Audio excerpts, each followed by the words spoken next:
Hello, COP! I am Brother Gil. And I'm Sister J, and we are part of the Ushering Ministry and Go Group Leaders. So I grew up in kids' church with my sister and my mom.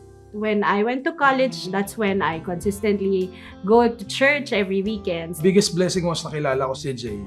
And she started bringing me sa church. So when we got married, we were staying with my in-laws. Hindi pa natin kaya. Hindi pa natin kaya. Kasi we were believing in our own abilities to provide for ourselves. Yes. Not being fully committed to tithing and vows. Siya parang, sabi niya ba, bakit ako magta-tithe? Sa amin kasi, kung ano lang yung kaya mong ibigay, yun lang yung binibigay namin sa church. I cannot really say na strong yung relationship ko with the Lord.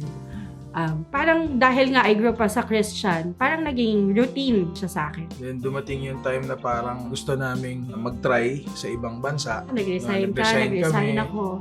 Punta kaming Singapore. Pero nung time kasi na dumating kami, may silent recession daw. Ang tinatanggap lang nila that time was puro related sa medical courses. Field. And since I'm a radiologic technologist, mabilis siyang nakuha. Pero that time, it was a challenge kasi ang layo ko sa asawa ko. Tapos, makakastay lang siya doon 1 month at a time. No? Yes.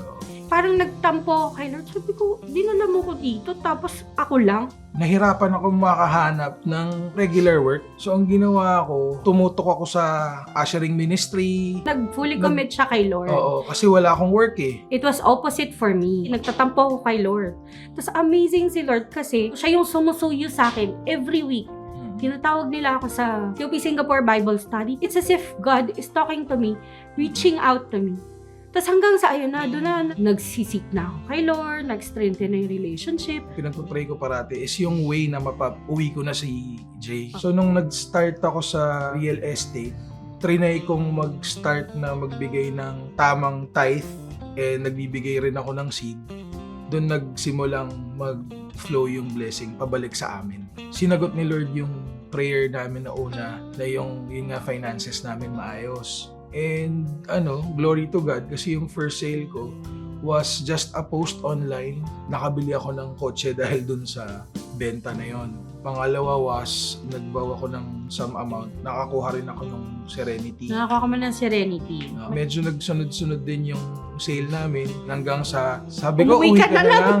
Magsama na lang tayo sa Pilipinas Oo. para yung pinagpa-pray nating baby ma-workout natin. I decided to come back home. God answered the desire in our hearts to be together again, to Yes. come back home because this is where He planted us. Very clear in His words na I will bring you back to the land where I promised you. So that's when I decided to come home for good.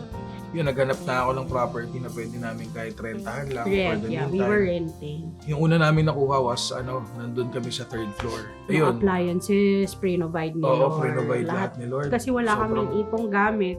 Sobrang thankful kami first time namin bubukod. Nung time na yon, sobrang tuwa namin kasi yung pinagpa-pray namin na twins, yun yung binigay. But all throughout the pregnancy, may pain akong nararamdaman. Kaya pala, irregular yung water sa tiyan ko. May conditions pala sila.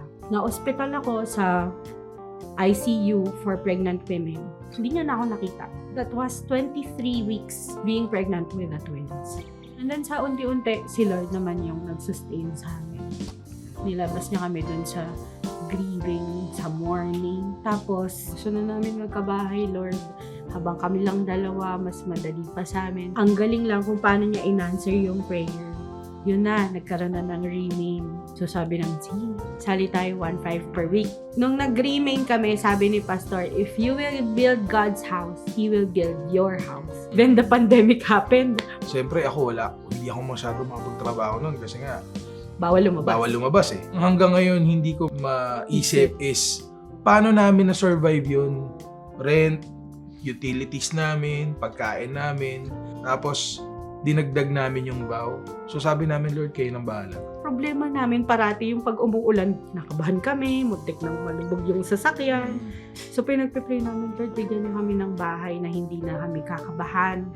Biggest harvest was, nakabili kami ng bahay, di ba? Nagkaroon kami ng opportunity na makapag-down sa property sa Antipolo. Kami pinabayaan ng Panginoon. nagpo-provide siya. 2022, pinanganak si Josiah. All hospital bills paid for in cash, kahit nag-CS ako. All throughout the pregnancy, yung mga check-up namin na monthly kailangan, lahat provided ni Lord. Wala kaming utang. Yung una naming pagbubuntis dun sa kambal, nagkaroon kami ng maraming utang. But after that, dito sa pangalawang pagbubuntis, lahat pinaprovide ng Panginoon, pati pambayad sa bahay. Kami! Yeah! Yay! 2022, na-turn over na sa amin itong aming bahay. Sabi ko, Lord, thank you. Kasi nag-provide ka ng safe, peaceful dwelling place. Di na kami kakabahan pag binabaha. Lalo na ngayon, may baby kami aakayin kapag lumilikas. And then, very thankful kami kasi yung business namin na real estate hanggang ngayon, tuloy-tuloy pa rin. Alam namin na hindi nagtatapos doon. Isaiah 60:22. The The least one shall become a clan, and the smallest one a mighty nation. I am the Lord, in its time I will hasten it. Brothers and sisters, we encourage you to join Remain. The Lord answers the desire of our hearts. And also, if God is promising you, the whole family will be together again, the Lord will bring you to a place where He promised you to live. Diba? Dadaling ka niya sa promised land. Tatanggalin ka niya sa Goshen. And you will live together as whole family.